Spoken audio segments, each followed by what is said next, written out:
Hello सर्वांना, कसे आहात? सर्वजण मजेतच असतात. झालं का जेवण खाऊन? मी आता जरा बसली अशीच.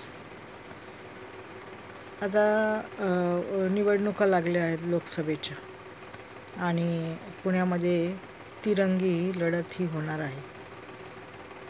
आता सर्वांचं लक्ष पुण्याच्या निवडणुकीकडे लागलेलं आहे.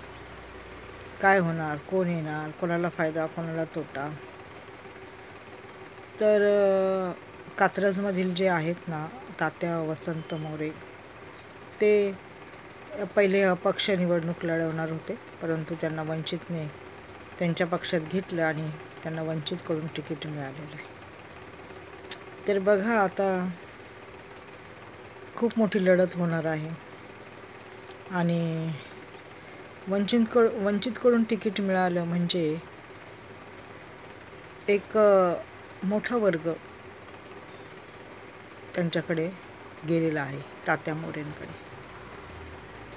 म्हणजे वंचितचे सर्व तात्या मोरेकडे गेलेले आहे. त्यामुळे आता ही लढत फार मोठ्या प्रमाणात होणार आहे आणि सांगू शकत नाही, तात्या एक नंबरवर पण येऊ शकतात, कारण का त्यांना सर्वच पक्षातून पाठिंबा आहे. धन्यवाद.